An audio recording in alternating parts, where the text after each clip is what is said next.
Hi everyone, we're live. Today we're going to be on Spill the Kopi with me, CuddlyBossLady. We'll be talking about diving. Diving is in diving off a board and platform, not so much diving in the sea. Would like to welcome Bryan Nickson and Azheem Bahari, who have very kindly agreed to have Kopi with me today. Hi guys. Hi everyone. Hi Leah, how are you? I'm good. It's a nice day for Kopi. Nice in the air conditioning. Both Azheem. Bryan. Hi Azheem. Azheem, can you hear us? Okay. We've been having the same old technical issues back and forth. Okay, we're live now. Hi Azheem. Both Azheem and Bryan are Olympians. And both are former national divers and also are both coaching, if I'm correct. Oh, we've lost Bryan. They seem to be tag teaming each other today between Azheem and Bryan. So I'm saying that they're doing their synchro diving on and offline to see whether we can. So maybe we'll just talk a little bit about. Where have Bryan? Sorry. Hello, Bryan. I'm serious. You two are doing the whole. It's all right. I'm sorry. Okay. It's okay. Stop doing your synchro diving, man. Like on and offline and. Yeah. Accidentally pressed the home button, so yeah. So let's maybe start a little bit. I mean, as I mentioned, we won't really talk too much about. I mean, you guys both Olympians. You know, you both are former national divers, and now you're both coaching. If I am not wrong. Yeah. Azheem is Penang. Yep. Penang, my home state. I'm in Kuwait right now. Unfortunately, I'm teaching young kids to dive here in one of the sports club here in Kuwait. So yeah, has COVID affected? I mean, obviously you're not able to use the pool.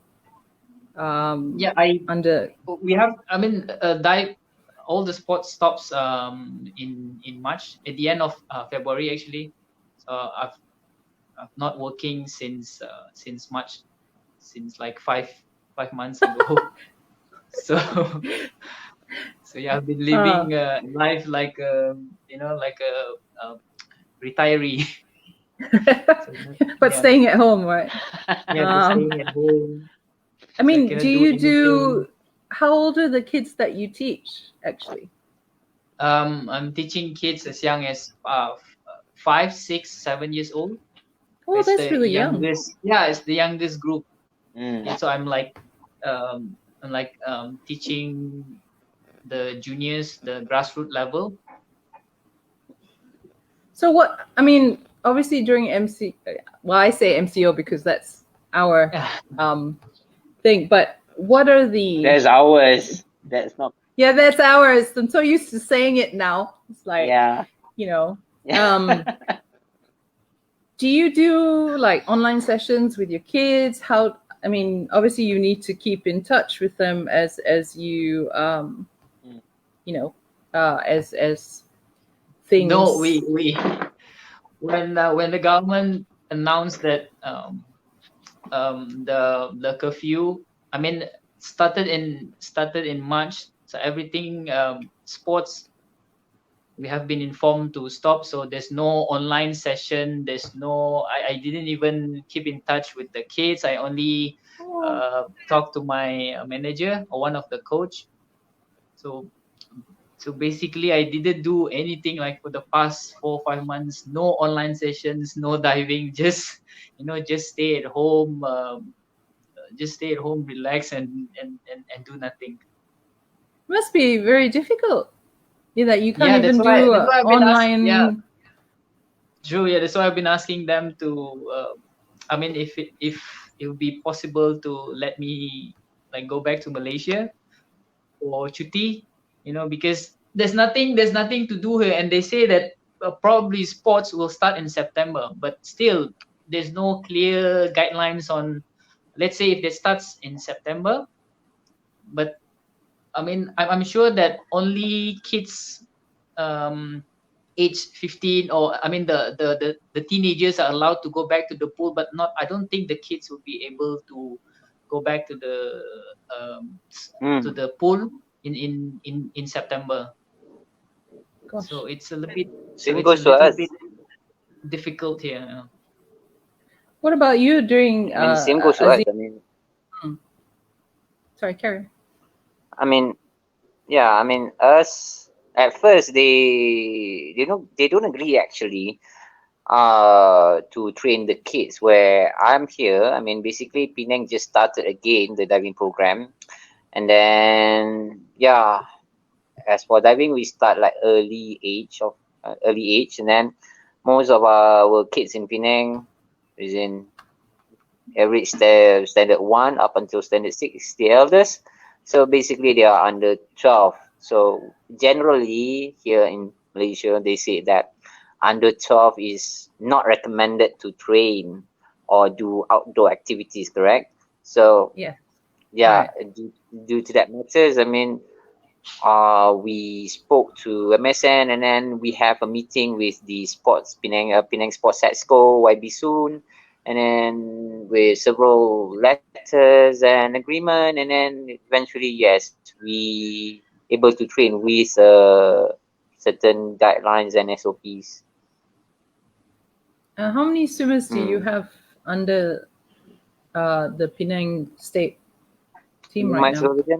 Not swimmers, divers. I'm so used to saying swimmers. I'm sorry. Currently we have 12. 12. Okay. What about how Currently many we kids have 12. do you? 12, yeah. 12. Okay. What about you, Bryan? I mean, on an ordinary day, I mean, Yeah. how many divers do you have under your watch? It depends. Sometimes it can go up to 15 students Okay. per sessions. Yeah. But the thing about diving diving in Kuwait is that in this stage, so I teach about 15 students, but then I only have like 2 hours a day to train them. So there's no morning sessions, and that 2 hours is very it's not enough for diving, because usually back in Malaysia divers usually spend at least 3-4 hours at the pool to to get a better results, but yeah, it's different thing here. So I mean, one of But the it's questions you have to, it's challenging, right? You have to think of different ways to approach how you coach them, right? Yeah. Which leads me to the question, I mean, what sort of training would a diver expect? I mean, obviously different levels of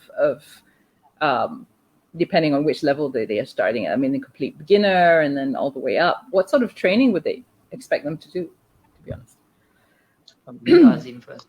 Usually for a diver, for new diver, basically they have to go through some strength exercise and imitation exercise, I mean, dry land training. So like, for example, imitation exercise on how to jump. We have to, as a coach, we have to guide them on how to properly jump, on how to properly enter the water before they execute the exercise inside the pool. So that's the most basic training for a new diver, actually. So yeah, and then secondly, the core exercise. Basically, I mean, young kids, yes. I mean, under young kids, throughout my experience, yes, they're able to do like a dynamic exercise, but they're not able to do something like a static exercise. That is one of their weakness that we have to train. And for diving, static exercise like plank or back extension, something like that, or invisible chair is pretty much important for the sports. Okay. Okay. To me, I Okay. agree with Azim, because other than flexibility training, strength training for this early stage of training, a lot of people, a lot of people, they don't realize that diving, actually, it's not just about pool training. We actually spend a lot of time in dry land trainings. Like, for example, if we have 3 hours of training, so most of the time we will spend half the time inside the dry land training. Like, the kids will jump on the trampoline, the dry land springboard, on the like, do basic jump on the mattresses, just to improve their technique, and also just to prepare them before they do these skills. Before they go to the pool. It's safer for them to do it in the dry land first, Yeah, and then correct. and then they will move to the pool. That's why a lot of people think that diving is only about just go to the pool and jump from the 1 meter or 3 meter, And 5 meter. It's, flip, before and then that, jump. a lot of Yeah. training will a lot of training will take place in dry land first, because I would say that 60% of the dry land training is very important, especially for the early stage. What do you call this? Early stage divers. Because Not I guess not for only sorry. the early stage, but for the Right. experienced divers as well. Like, as long you are a diver and then you committed for springboard and platform diving, training in the dry gym with the pool, you need to do it along. You need to do it together. As if like, like the national team as well in Bukit Jalil also, they need to train in dry land as well before they execute the dive into the pool. So yes, like in this for this live session, in this live session, I suppose that most of people, like Bryan said, most people have the idea saying that, oh, for diving, you just come to the pool and Just then keep change your clothes going and then off. just jump from the And platform. Just flip. yeah. Yeah, but yeah, The but same with actually no. yeah. Like, yeah, and then they say that, and then they have the idea saying that the diving is actually pretty much a dangerous sport. But yes, it is. It will become danger for experienced divers, for if they don't practice in the dry land first. So that is why we need to do dry land first, on the trampoline first, before we execute the dive in the pool. You would need that foundation. The same with anything. You need a foundation. Yes, correct. Of things before Correct. you can, as we were saying in last week's session with Syncro, is that the hours that you would have put in to go up there and then make it look easy, before that there's so many hours and so many things and all manner of stuff that you would have to put in before you go there, and it just looks, everyone's like, wow, so easy, just go and jump off. Yeah. The result looks easy. The result looks but easy, the amount of work, the amount of work that you have to put in order to make it look easy. The same with anything, it takes a lot out of it. Yeah, like, it's not, with a proper training, it's not dangerous. It's not that dangerous. I cannot say that it's 100% safe. We cannot say that. If you're not doing sport as well, or other sport also, there is a risk, but we can reduce the risk. So the risk is slightly low with a proper training, and but still needs a hard work to get a good result. So what are some of the examples of dryland exercises that you would do for diving? I know you mentioned the trampoline and so on, but so what are some of the what would they do? Obviously different, you will get harder and more complicated as they go up the scale. So do you really start trampoline with the young ones, or that comes as when they've reached a certain skill level, or how does it work? Basically, I mean, for a young divers, I mean, like for the young divers for age around below 12 or below 11 years old, like I said earlier, I mean, they lack of core strength. So if straight away they jump up to the trampoline, it's possible, but they will be a bit wobbly. I mean, they will shake around, and then if they start to shake around, and then the risk for them to fall off for the trampoline is high.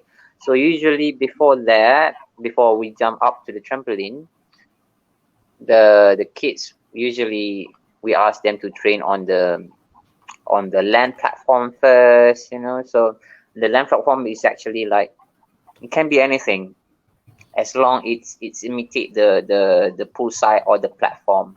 So they jump off the board, I mean they jump off the box, the wooden box, off to the mattress.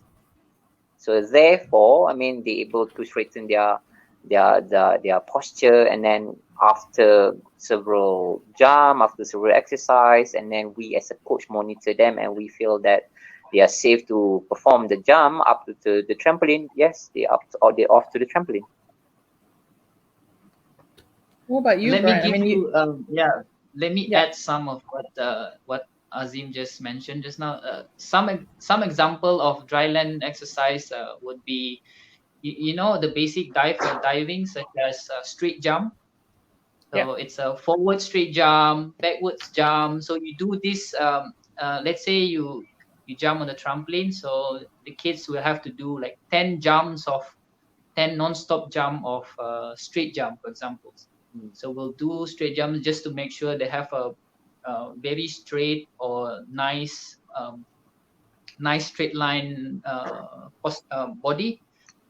And then same goes to springboard for this posture for this early stage. They just do forward straight jump, backward straight jump, including these positions we call tuck position and pike positions. I mean, this is a bit more technical, but tuck is when they like somersaulting. They bend their hips and also they bend their knees. So that's the tuck positions. Pike is where you only bend your hips, so but you straighten the knees. It's like I'm trying to show. But this is the pike position, and the last one is the straight positions. So, but most of the time when you see high level of competitions in diving, you will see mostly tuck position and the pike positions. But for kids, that's what they do, or they do things like what basic gymnastics do, like forward roll, backward roll, just to have this foundations and basic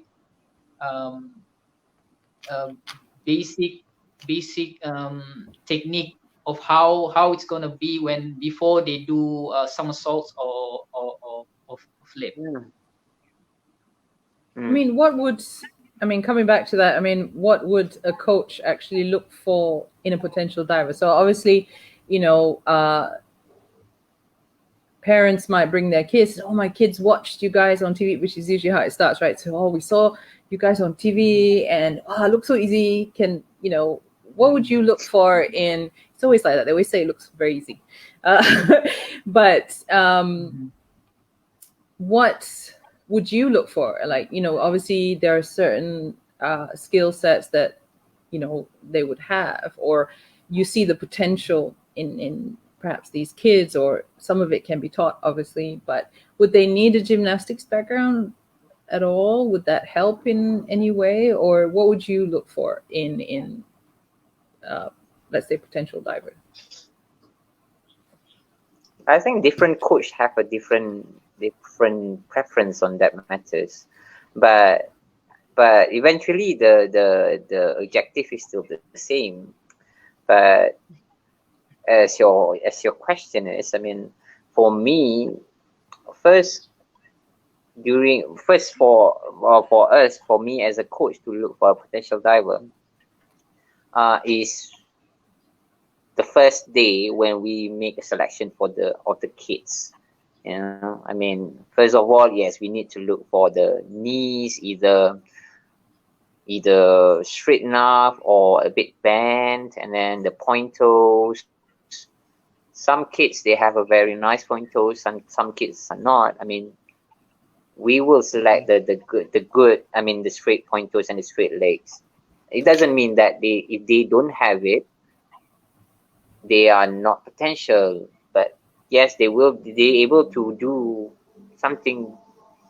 I mean, they're able to be potential enough in other sports perhaps, but yes, for diving, I think these two are most important. And of course, a bit flexibility on their shoulders and hands.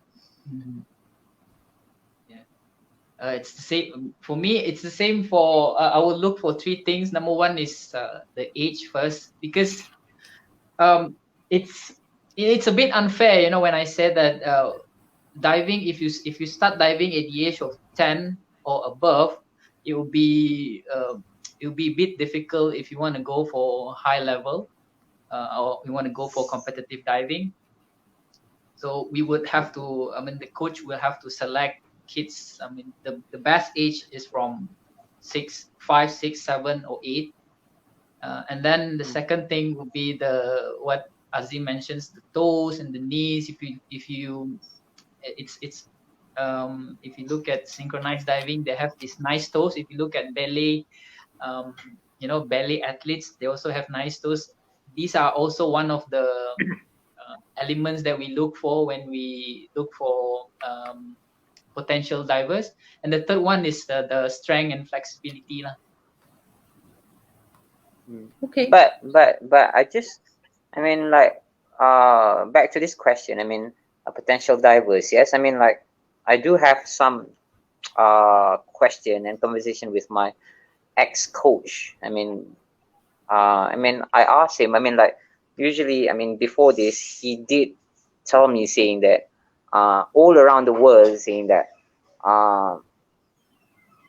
the kids have, I mean, these kids, people have two attitude. I mean, if they have this talent but the lack of discipline, or like they will not attend the training. But the other one is what do you call, lack of talent, but be able to come to training often, like 5 times a week or 6 times a week, you know. So have talent but lack of discipline. Number one. Number two is no talent but full of discipline.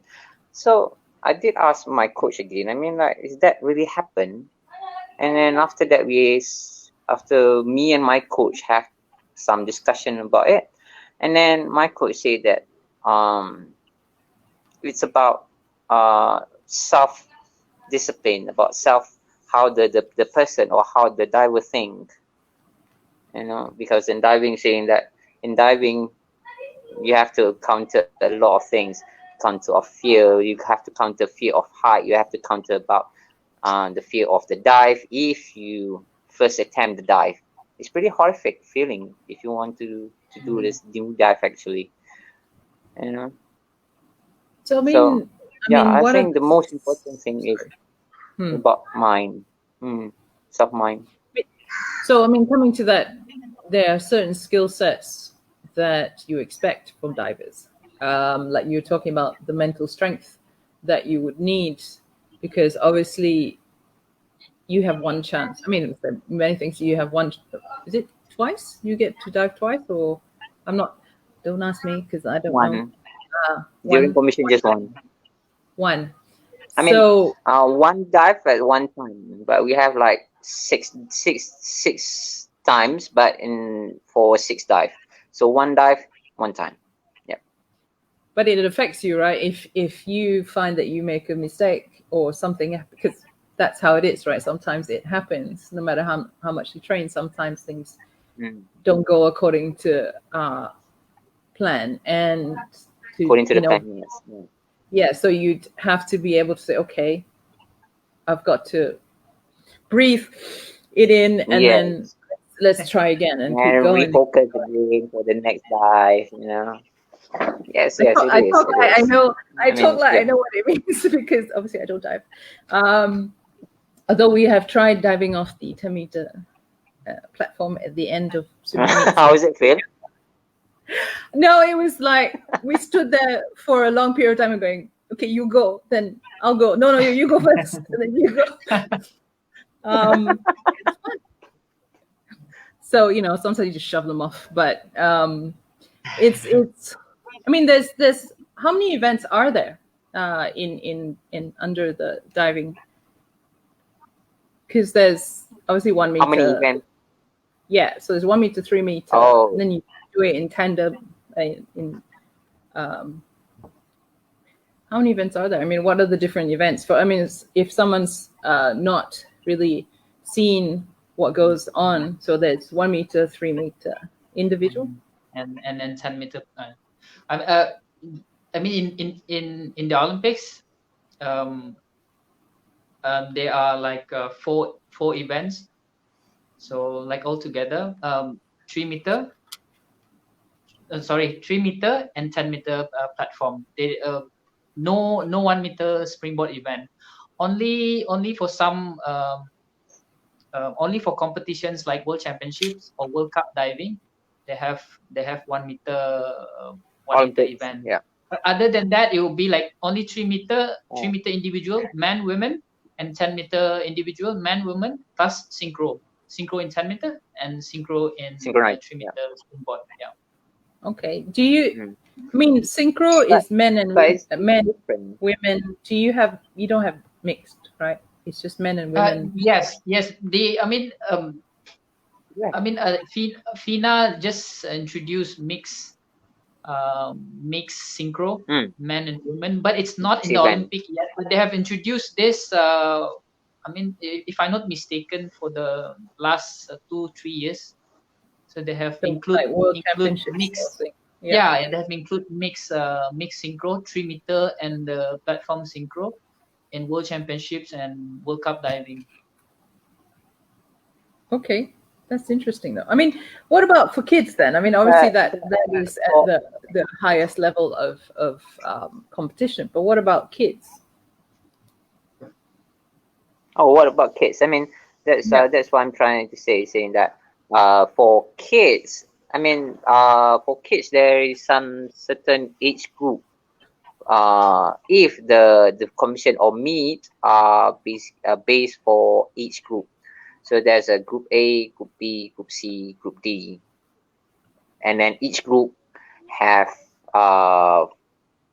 boys and girls, and then also synchronized, and for 1 meters and 5 meters, 1 meters, 3 meters springboard, and the platforms. For the platform, they're able to choose either for 5 meters, 7.5, or 10 meters. But I suppose group A, you need to dive from 10 meters for platform. I can't imagine doing that when I was like 13 or whatever. I'd be like, okay, I just want to go.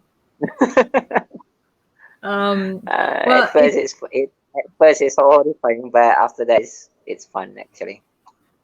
I mean, for us, obviously when we were swimmers, and even at Masters in Penang 2018, at the end of the meet, we were like, okay, we're gonna try it again, right? Because when you're younger, you will jump off things a lot more enthusiastically than you would do as a master age group. So we would like go up the steps, and then we look down and go, okay, we'll just go from the 3 meter. So we just went back down from the 3 meter instead. I mean, there is Masters diving at Masters World Championship. So, yeah. You guys ever want to come back, and it's not as, hard, I assume. I think Azheem is very interested with this Masters diving. I mean, he mentioned it. Yeah. He mentioned it 3 times with me. It'll be fun. It'll be, different. Yeah, obviously, the pressure is not the same, right? Yeah, on, I talked to Bryan before about master diving, and then I wanted to start it here in Malaysia, but yeah, basically I wanted to start training. I mean, train myself. I mean, early this year, and then after that, since it's COVID and everything, so I have to postpone the training. It's actual reason, not a fake reason, actually. So, it's always the hardest trying to get that first step to come back and practice. I mean, Bryan, since you're in between stuff, you can start training in 2022. Okay. I hope. You I hope two are still young, okay? But for me, for me, I always find it hard to go back for diving because, I mean, I used to compete in 10-meter platform, but if you ask me to go back to 10-meter right now to jump, well, I can do the basic jump like straight jump. But if you ask me to flip or do 1.5 somersault on 10-meter, I'll say no, it's too crazy now. I'm like, when I stand on top of that 10-meter platform, like I'll tell myself, how did I do this? How did I do this? It's crazy. I mean, if I ever want to participate in the masters competitions, maybe I'll just compete in the lowest, in 1 meter springboard. Yeah, they'll be enough. Yeah. But not 3 meters. 10 meters. It's too scary. Yeah, I agree with Bryan. I mean, like, 2022. I mean, okay, after, so sometimes I'm gonna like screenshot this thing and go see. Bryan said, and Azheem said. No, it's not that bad. It's not that we scared or we feel terrified. It's the mindset that you have to come back to, right? We're just asking ourselves, say that, how did we manage to jump from here, and do all those flips? That's all. It's not that we're scared. I'm not saying you're scared, boys. It's okay. We can lower, as masters, you can kind of lower your expectations. It's fine.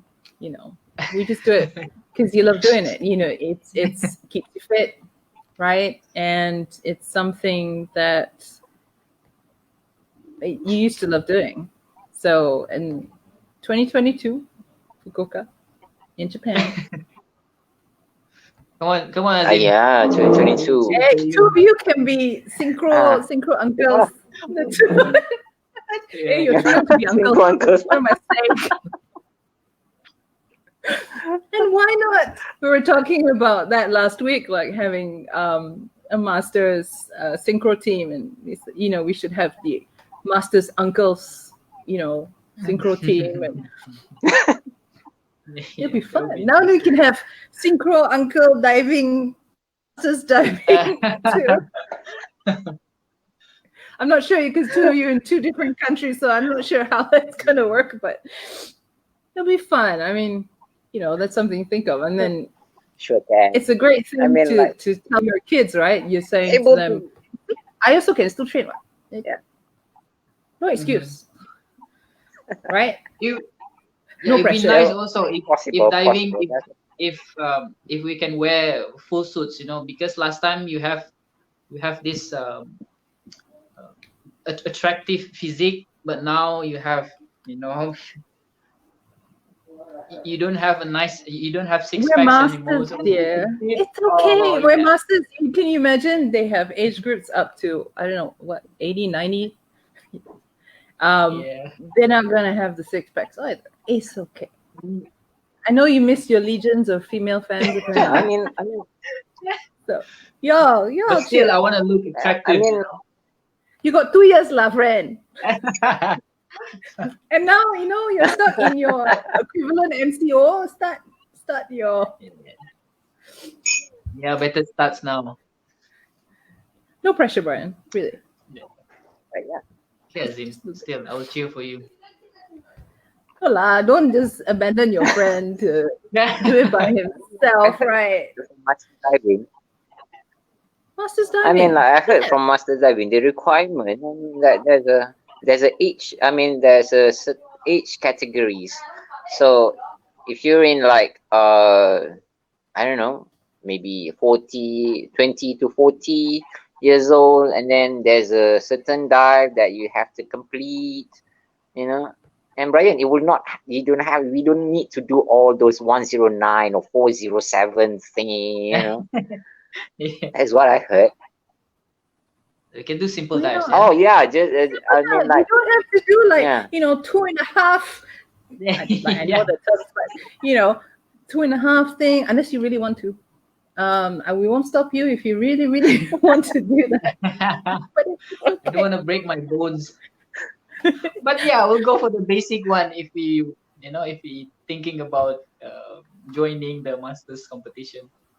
You should. You have 2 years. Okay? Mm. Don't pressure you on.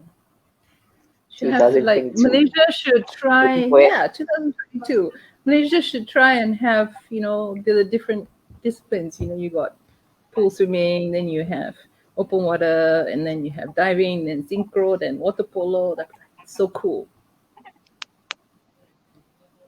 No, I'm not going to participate in all of it. Okay. It's not that. It's just it'd be nice to have, it'd be fun. Or you can, That's the main thing. you can participate all. I mean, we can coach you how to dive, perhaps. One of the days. We'll start with 1 meter only. Okay. Yeah, I mean, okay, it's okay, it's good enough from 1 meter. I mean, there's an individual. I mean, there's an individual who actually afraid to dive for 1 meter. I already would do open water, and then I would do pool swimming, then we'll do diving, and then do synchro, and then do too many friends, too many. I have no time how to train everything. It'd be like ridiculous. But you guys, you already have the back. And Bryan can work on his, 6-packs again. Sorry, I cannot hear you guys clearly, so I think I might have to hold on, yeah. You see, the moment you talk about his 6-packs and training, and he runs away. Anyway, yes. So okay, so returning to to the introduction of diving. Yes, to the introduction of diving, including masters diving. Okay. I mean, obviously the kids have. Did you have to go back to starting from the basics again? Like, because obviously over 3-4 months, unless you've been doing online sessions with them as well, did you have to go back to that? Hey, Bryan. Can you hear us? Sorry, okay? It's not clear. Can you repeat the questions? Well, we were just talking about you and your 6-pack training for masters in 2 weeks. 2 weeks, 2 years. Sorry. 2 weeks would be like too much pressure. Can you hear us? Okay. Okay. I can't. No. I can't hear clearly. Sorry. Okay. Yeah. Is that better? No. No. Oh. You see, it's Bryan's fault again. So what's the question again? The question was, I mean, did you manage to do online sessions with your kids during, the main MCO part? And did you have to go back to the basics again when you guys were able to start training?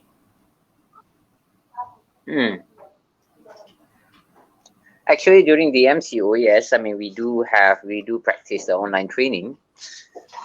And then basically most of the online training are focusing on the strength and conditioning. And then for the basic, just after we allowed to train. Actually, we just started train early this month, 1st of July. And then for once they come back to the pool, and then we focus more on the basic and on the imitation. Okay. I think we have some questions from the audience, actually. Hello. Yep. Hi. We are going to take some questions from the audience. So, Shona, awesome girl. The Florian is Shona. Okay. Hi, Shona. is easier, springboard or platform? Platform. Really? It depends. Yeah, of course. Depends. So you're going to do the 10 meter Depends. I mean, platform? yeah. Let me- if you yeah, ask let me, me- if you ask me, I say platform. But why? Why? Because okay, I mean, like I do have, I mean, like I do practice in springboard as well, but I prefer platform as well. I prefer platform more just because how? Because springboard, I mean, like you have to follow the board. I mean, like once you not synchronized with the board, or you're not able to follow the board, and then the momentum will lost. I mean, you will not jump high enough, and then it's hard for you to complete the dive. But on platform, the platform will be static, and then it's just all on you. It's just one thing. It just it's only a bit high, and then you just have to counter back the fear. That's all. Okay. I mean, I tried springboard, but for me, like I prefer platform more up until now. You could slide that in just in just in case I ask him. So Yeah. Let me share with you guys something. So if you ask divers, if you ask platform divers, most of them would say platform is easier, you know.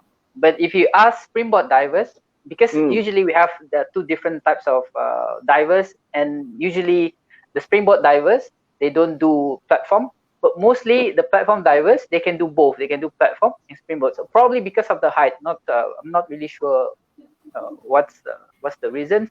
But if you ask them, most springboard diver would say platform is hard because of the height, and also because it involves a lot of hard dive or a more difficult dive.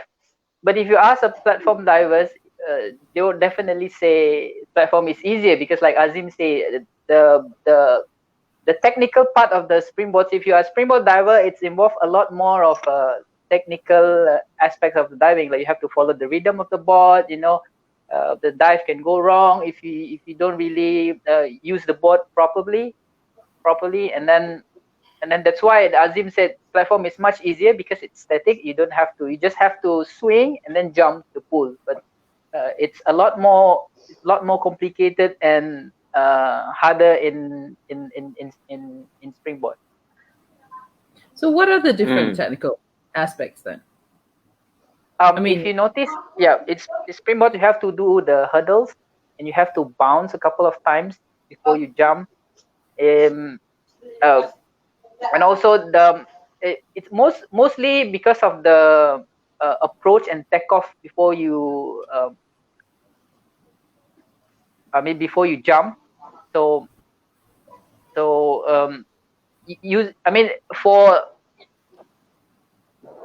for those divers who are very slim, who don't have enough weight, so springboard will be hard for them because they couldn't use their weight, the body weight, to jump higher. Yeah, that's why you can see all those like me, smaller size, will go for the coach will put us in platform because that will be the best event for us. But like for like my senior, like Kenny, so they are like taller and so they have a bit of weight, so they can they can jump a little bit more higher than me, for example. I mean, correct. I mean, if you see all worldwide, I mean if you see worldwide, for example, the China diving team. If the young talent, I mean, the first appearance of on their first appearance on world event or competition, they will put this diver to compete in the platform first, and then the springboard, they will select the more experienced diver. So yeah, I mean, like usually coaches do that. I mean, first they compete, they train the divers and compete on the platform, and then when they grow older, they grow bigger, and then they go down to the springboard. So basically like that. Mm. So I think one of the reason, which is I agree, is because of the human weight as well, the athlete weight as well. I mean, would you need Yeah. a greater amount of strength as well, though? Like, like you. I mean, obviously your core and the control that you would have to bounce. I'm going to call it bounce. Yeah. I'm sorry. I mean, right? balance. I mean, yeah, body balance. I mean, for both, springboard on platform, both of categories, both heights require a good balance and core to perform a good dive and safe. First of all, yeah. And I mean, the core for diving is not only for strength, but yeah, for the safety as well. Yeah. I mean, we always watch if you watch the Olympics or a certain level of diving, you know how close your head gets to the edge. When you guys do your thing, we're like, you gotta watch. I mean, you guys are very young, but we watched Greg Louganis. Remember when I'm sure you saw it already, and it was live, right? Yeah. And you're like, and every time you guys, do you're like close to the edge. And yeah, that's why we were saying just now earlier. Yeah, that's what we saying just now earlier, saying that despite experienced divers, we need to train on the dry land first before we perform in the pool. For safety, and then two, to let the diver have the feeling on how to dive or how to perform the dive. And then of course for diving, each dive require slight or huge difference of technique and training method. So it's like a mathematics. One subject different formula, and then another question different formula, same thing. It's like, but to watch it, right? You just see how close you guys come to the edge of the thing. Yeah, we need the distance actually for diving. I mean, we need the distance for diving, because if we go far, you cannot get the height. But if you go too near, then will be danger to you, to the diver. Yeah. So that's why we need to practice a lot of basic on how to jump. Basically, Bryan, can we agree saying that the distance between the divers and the platform or springboard is start from the takeoff? Will we agree with that? Yeah, I agree. Right? Yeah. But because non-divers, when they see on their televisions, of course you see it. It's the divers get very close to the board. But I mean, it's perspective as well, right? From the camera and all this, right? It just looks so close. Right? Yeah, but then of course, if they get too close, they will hit the board, right? But usually, if you watch competitive diving, the judges' eyes will see if the divers jump in a very safe distance, because this also will affect the marks. If they jump too far, they will get deductions. If you jump too near with to the board, they also get deductions. But usually non-diver will see the dive will be a bit closer, because but for divers usually we see that distance. It's actually safe. But of course, there are some incidents, the divers get too close to the board, but that's very close. But then you will see how the judges will react. I mean, they will give the diver a very low marks for that dive, even though they jump very well, but because they get too near with the board, so it's not safe. So they will make a deduction. I mean, because obviously we were not privy Like, to the, what's the scoring? I mean, how do they score? Because a lot of times, as we were talking about Syncro last week, is that what looks to you like, oh wow, it's like a perfect routine, or it's a wow, so nice, and everything seems to be in sync, and we've lost him again. And everything looks like it's that, and then the judges will give certain scores, and you're like, hey, what's so low, right? Because obviously we're not trained to see what they are trained to see. But I didn't know that they would score you if you're too close or too far, or do they give you a specific distance? I mean, is it known that okay, you need to be XYZ-ish from the edge kind of thing? Or because I mean, obviously I know how diving is, right? So it's interesting that okay, for diving, how diving score, yes? I mean, like, basically, to get a high scores, I mean, like, I can't say much because I'm not actually judges for diving. I mean, like, you're able to become you are a coach, but it doesn't mean that you're able to become a proper judge. I mean, to become diving judge, you need to go through some courses, yeah. But as for coach, I can comment generally about how they score, because in diving, how they score, what I know and what I learn is they look up for 5 elements. One is approach. Yes. Approach means that how you stand on the board, or how you do your hurdles, how's your hands or how's your fingers are on the board or the platform. That's one. 2 is what they call height. So diving, yes, or despite say that height or takeoff, despite people say or have an idea saying that diving is like just you fall down with a style or flipping, but it's not just falling down, it's just like take off. I mean, like, how high you able to jump, that's 2. Third one is shape. Yes, the shape. In diving, like Bryan said just now, there's a straight, there's a pike, there's a tuck. There's one more actually. There's a free or twist. So this method comes to flexibility. Some people able to pike themselves really close. I mean, like, they able to get their chest down near very close to the knees. Some people's not. So this method count as well in scoring for diving.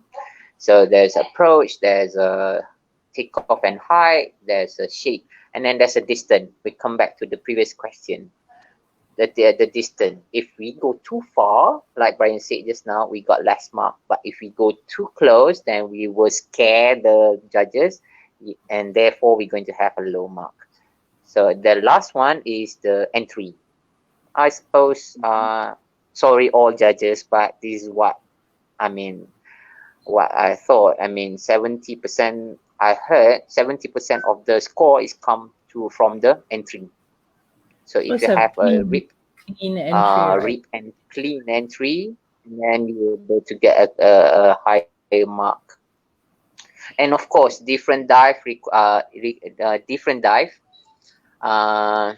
equals to a different point. It's not the same.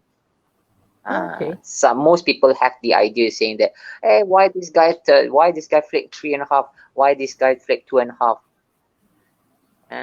But the difference is 3.5, you have a different degree of difficulties. 2.5, you have certain different degree of difficulties. So 2.5, much more easier, lower degree of difficulties. 3.5 or 4.5, you have a higher degree of difficulties. So all marks multiplied by the difficulties of the dive. So that's how they count. So it kind of okay.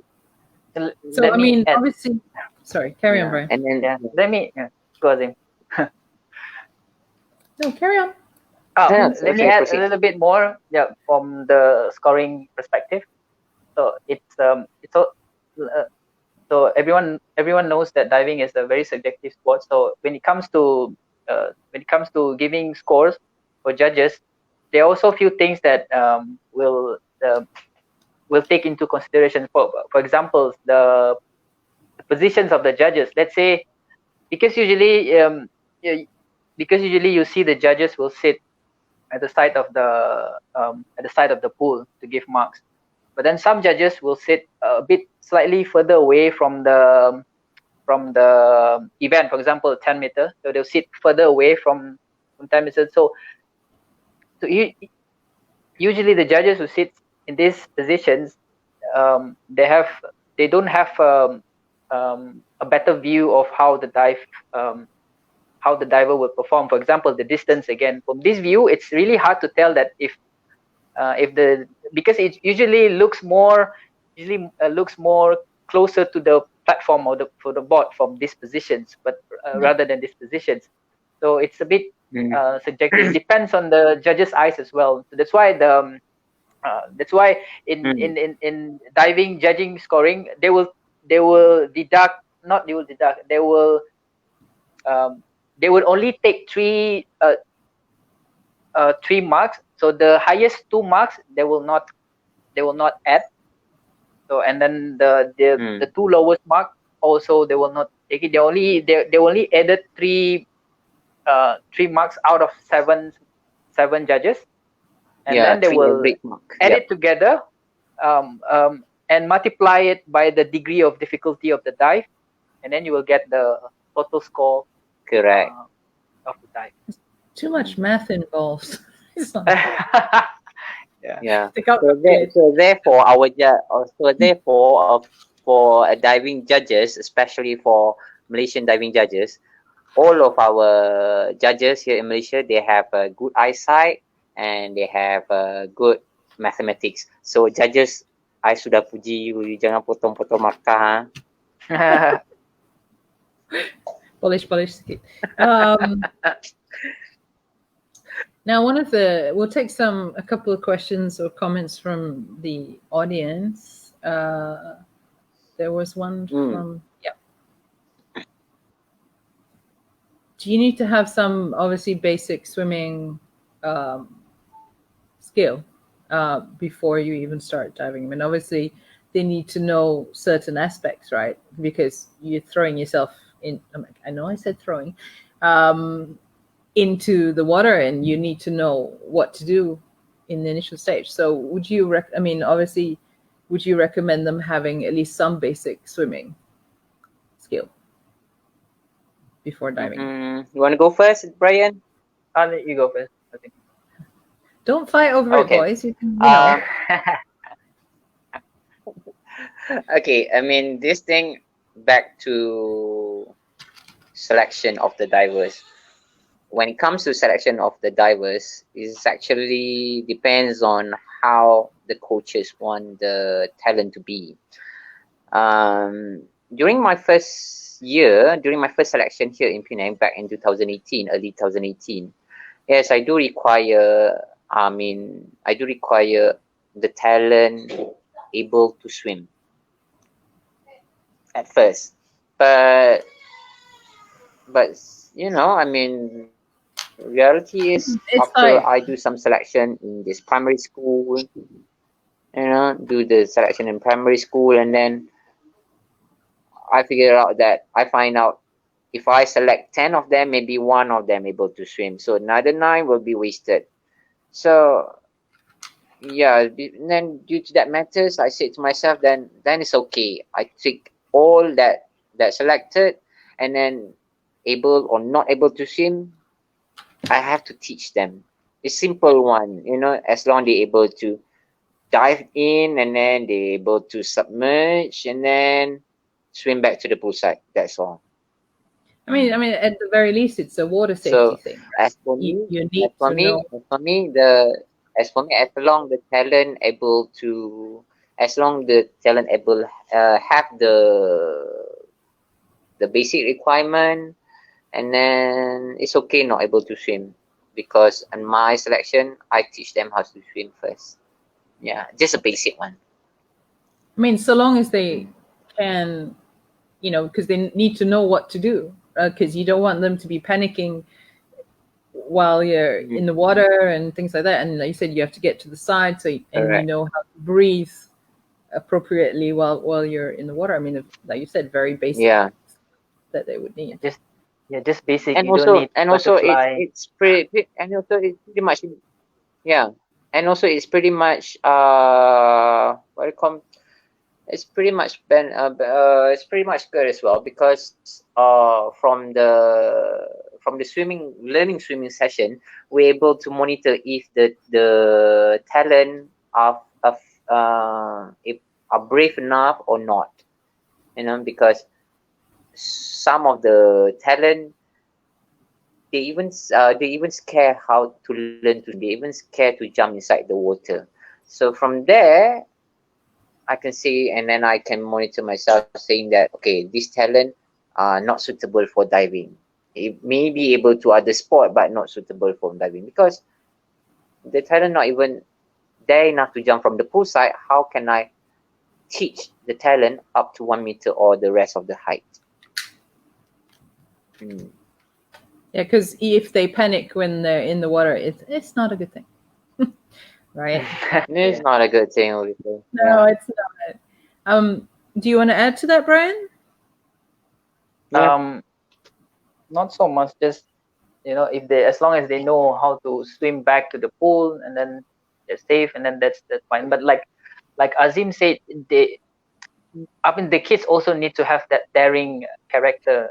So that's why diving coaches, they like kids who have who dare to jump from the pool side. I mean, if they have this character to jump from the pool side, so most of them will be able to jump from the 1 meter board, or from 3 meter boards, and so on. So, yeah. Okay, yeah. Usually we're able to monitor from there. Yeah. Yeah, you need that, like I said, very basic. It is the very basic thing that actually everyone should be able to do. What do you do if you're in water? What do you need to, how you breathe? I mean, obviously not panic would be the first step. But you know how to tread water a bit, you know how to reach the edge and everything else. That would be really good. Some of Bryan's ex-students, divers, saying hi to you. Hi. Zul, could you bring up, I think, a couple of them? Mimi, I think it is. Hang on. While he's looking for in the comments, there you go. I have this question. Yeah. Mimi, is it Mimi? I think it says Mimi. It's hi. That is Danish mom. Okay. How are you? Well, I can't tell. How are you, Puan? Danish mom. Danish is actually one of my students. So hello. Thank you. Because they know Bryan because one, because Bryan Nickson, and then two is because me and Bryan used to work together before here in Penang. I mean, Bryan is our technical director before, and I'm the coach. So actually, we actually worked together to develop the team last year. Right? Yeah. Oh, quite recent then. Yeah, quite recent. I saw these questions about, do they need gymnastics background? Well, that was tied to what I asked earlier. Did you guys answer that one? I can't remember. Would they need? I'm not sure, but I mean, it helps. I mean, to answer to that, yeah, it helps. I mean, because it helps if you have gymnastics backgrounds, it helps in a lot of things. Like, for example, they probably know how to. I mean, they'll be in terms of flexibility, they might be better, and they might know some of the technique, like handstands, forward roll, all these basic backward rolls. So it actually helps to speed up the process and also give a little bit of advantage for this early stage of diving. Yeah, it helps. Okay. But for the information, certain studies agree saying that for ballet and dance also help in diving. Interesting. Because it's the same, you know, the core, the Yeah. control, the flexibility, the mobility, right, that they would need. Yes, I and then I the don't other one because is I don't do any of these, but the rhythm. timing. Yeah. The other reason is because of the rhythm. I mean, if a dancer, if you dance, you know how to move at this step, at this tempo. You know how to move and so on. In diving also, you have to know which part or which time you straighten yourself, or the other time you have to straighten or bend a bit your leg. You know, there's a certain time that you need to have the feeling, perhaps because you know what I mean. The great Louganis also, he's actually a jazz dancer and also a ballerina. So there's a study saying that it helps it's towards also it. I mean, you don't need to have it. Like, it's not a prerequisite or criteria that you must have blah blah blah blah in order to do it. But it's an advantage. No, it's just an advantage. Yeah, it's just an advantage. That's all. So we're gonna I mean, like, I couldn't dance myself. I couldn't dance myself. I couldn't do play as well. You doing the TikTok dancing, like No. you're all doing? No, I don't do that. There are limits too, right? Yeah, you think some dance. We'll see some dance routines from you too at some stage. Have you registered? I think if you want, are you on TikTok? TikTok? Watch me. I think my children have said, "Mom, please don't." Just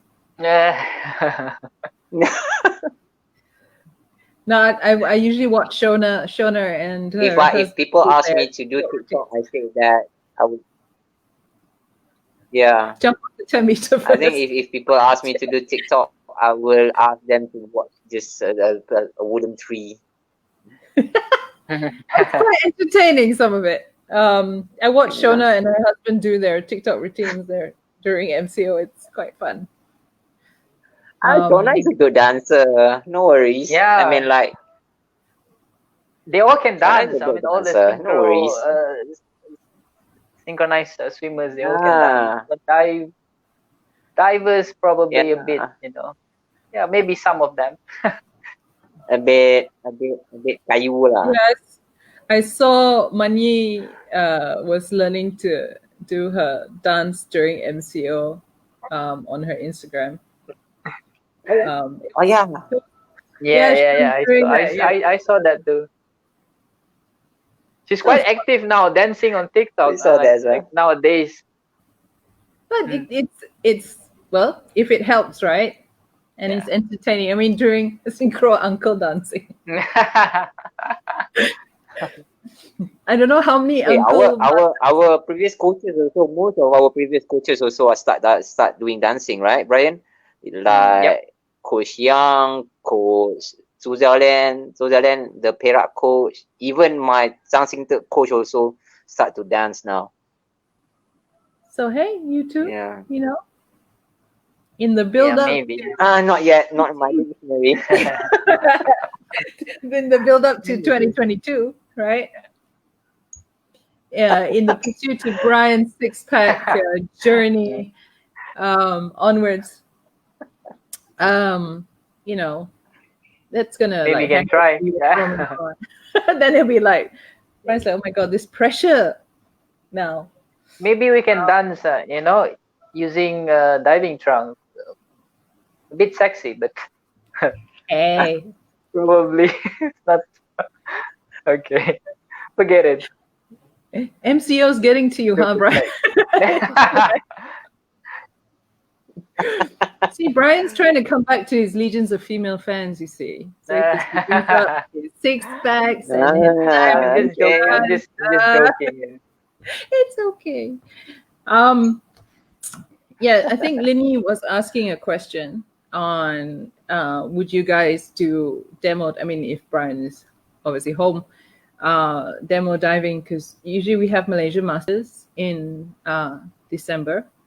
This year, hopefully, if all goes well, it'll be in Ipoh. Yes, crossed. So it'd be kind of cool if you guys could, no need 10 meter, no need. Okay, Actually, relax. 10 meter no. Actually, No. for masters here in Malaysia, diving, we can say that Malaysia diving masters. Actually, there's some few individuals actually agree with it and looking forward to it. But awesome. due to this COVID season,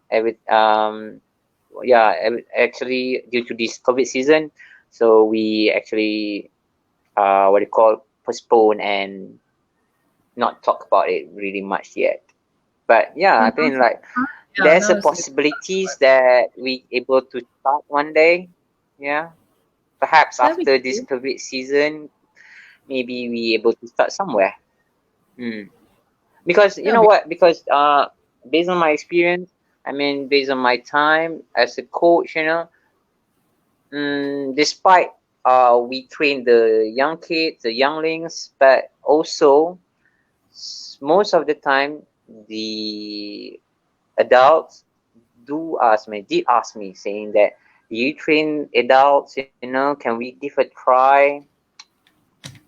So it shows there's a interest from public as well to dive, so I think yes, I mean, like, perhaps after everything settled down, everything is safe, people don't feel skeptical or hesitate to get inside the water and try out, maybe someday we able to start the diving masters.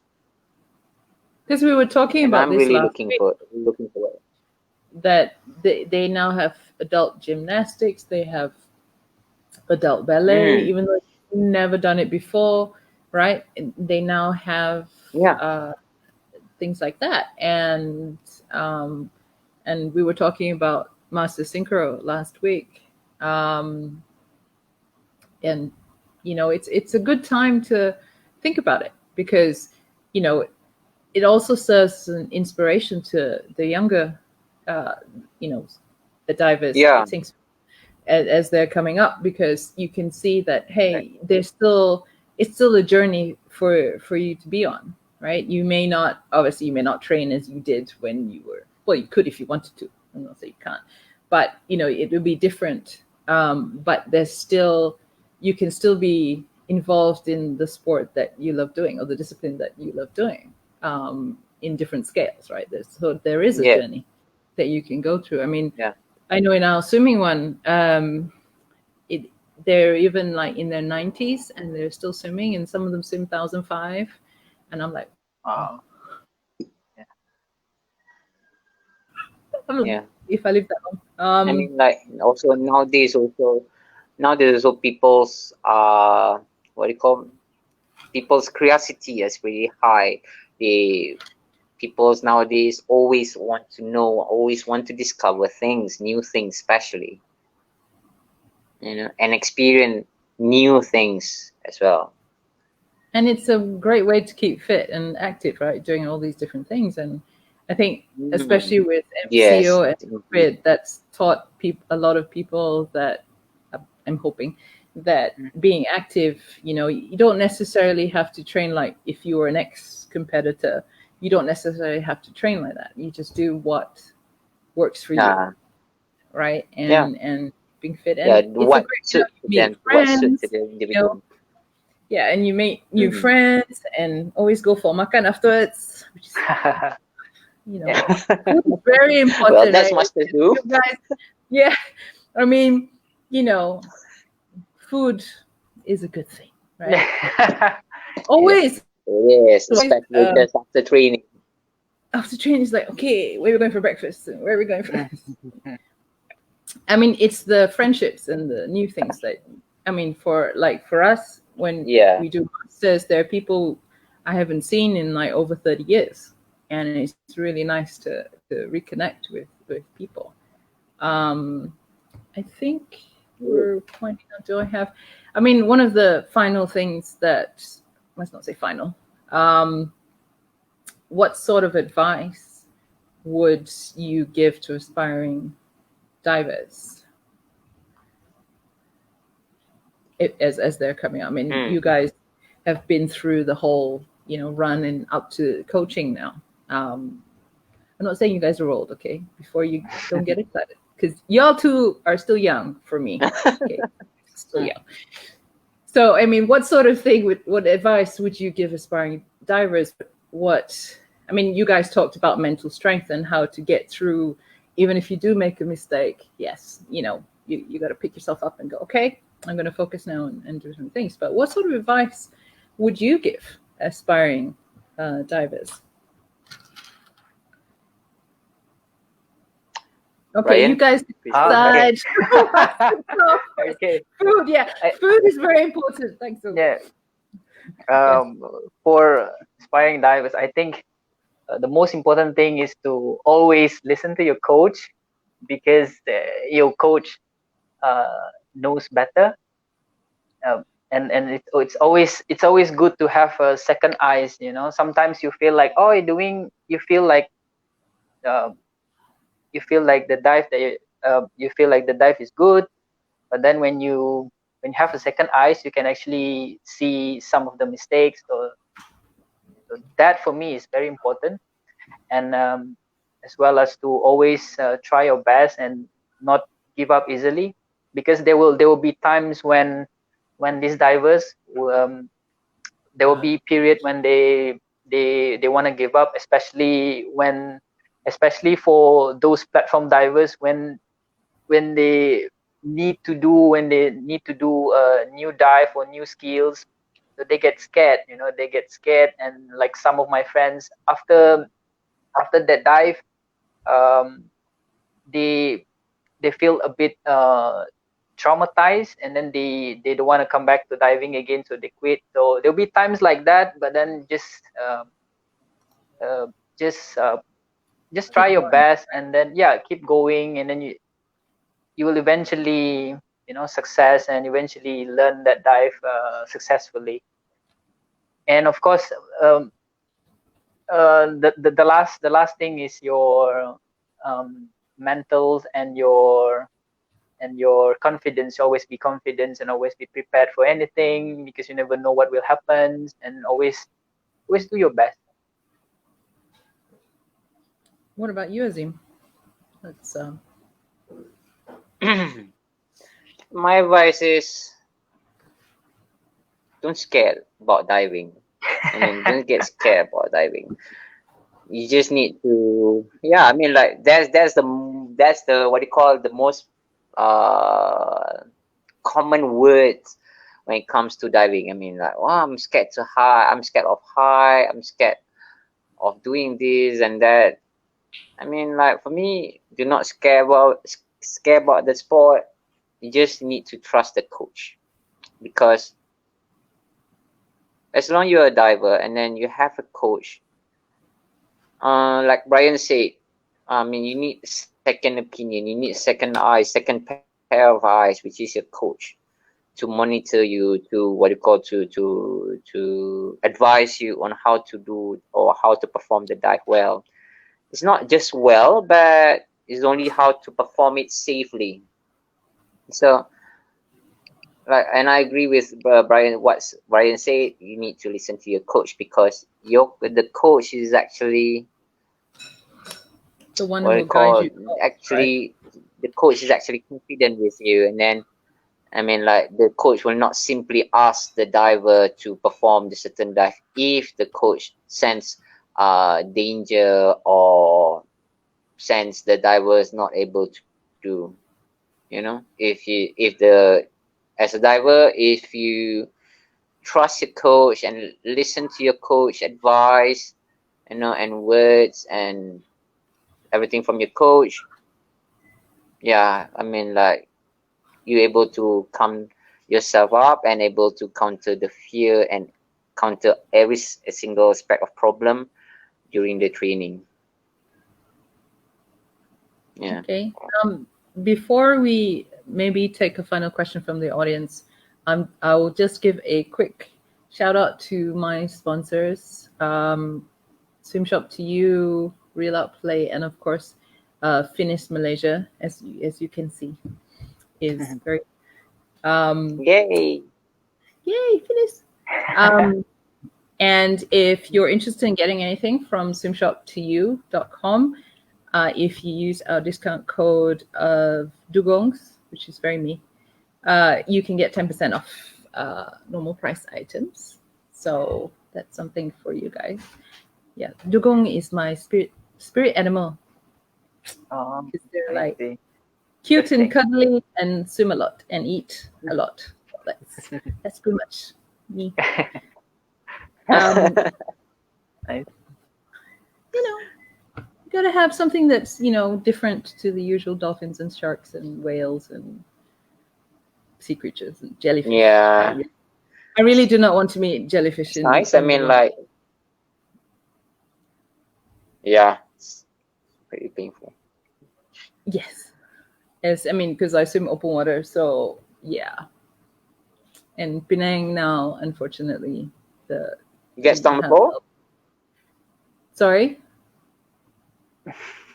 Yes. You get stung by jellyfish before? Yeah. Oops. It's really painful. In Penang.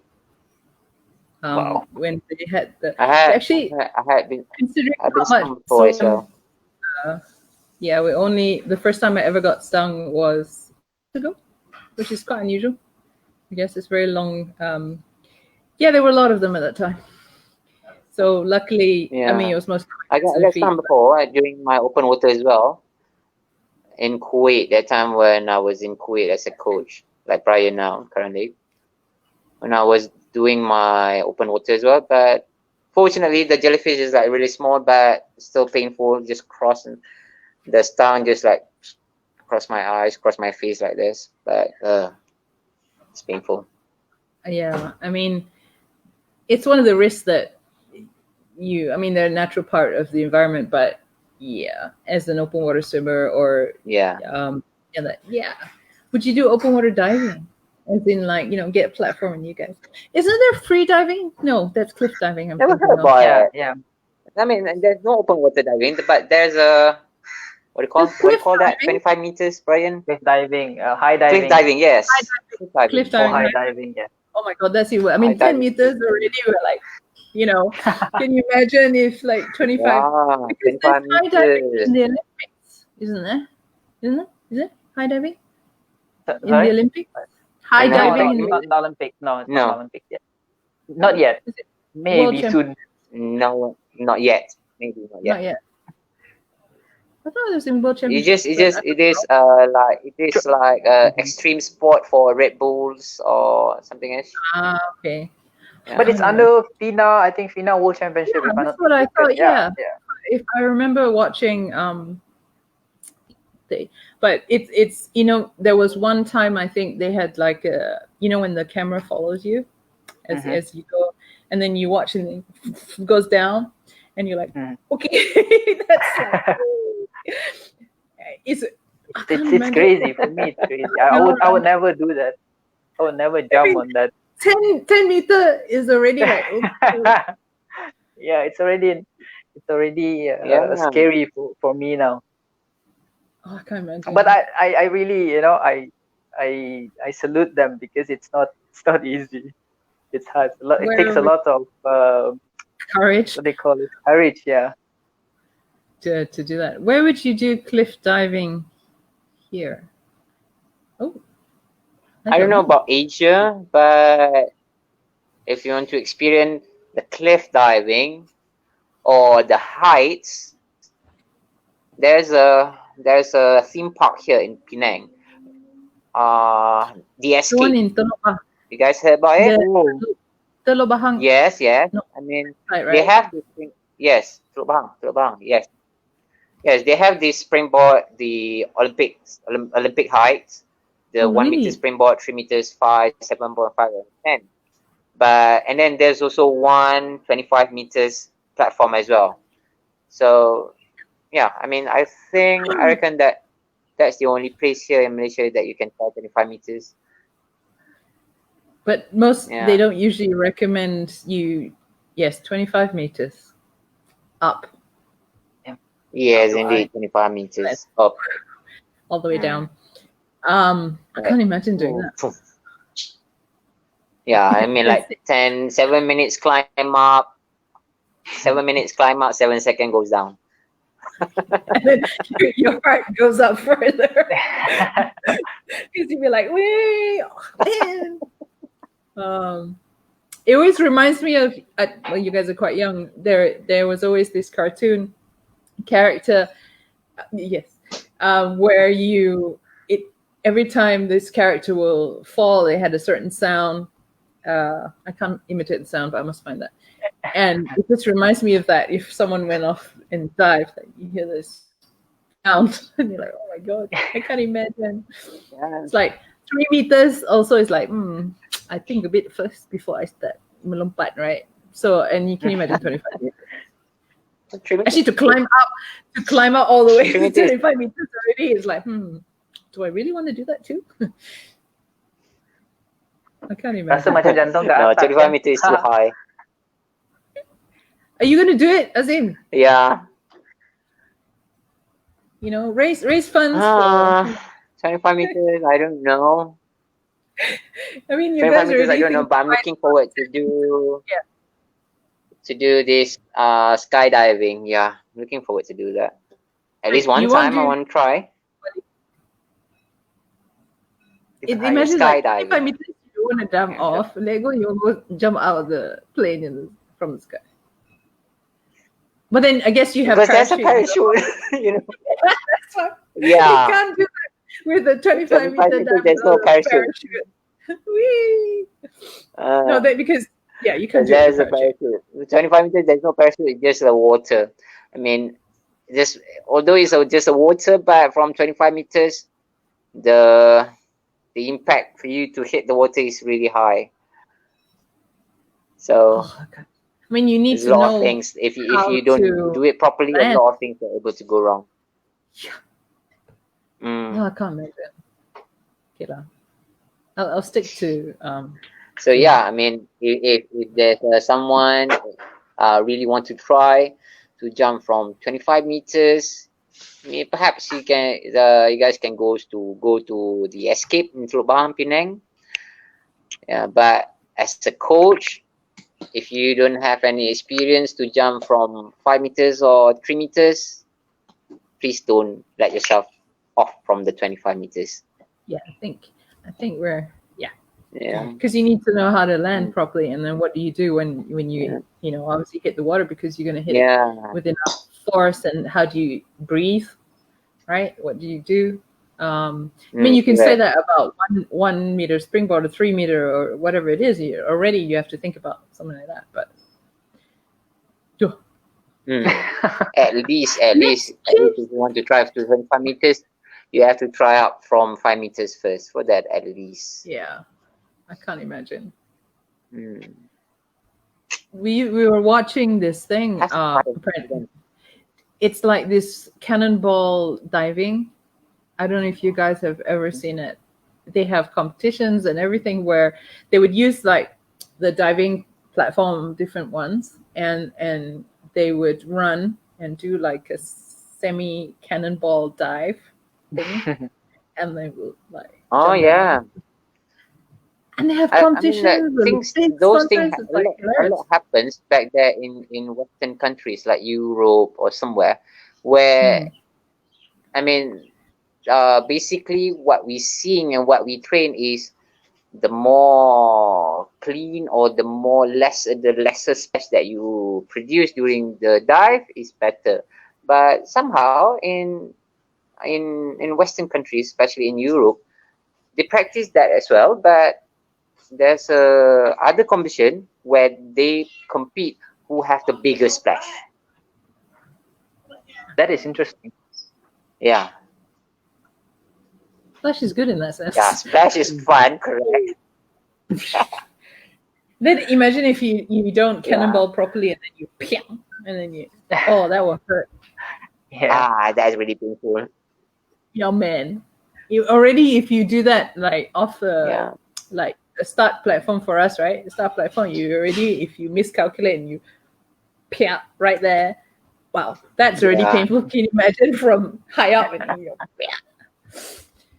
That would be. But to be honest, as a diver, or to become a diver, you have to go through that phase. You know, you have to go through those phase, which is you smack your back from the water, you smack your face through the water. Sometimes maybe part of your body hit the board.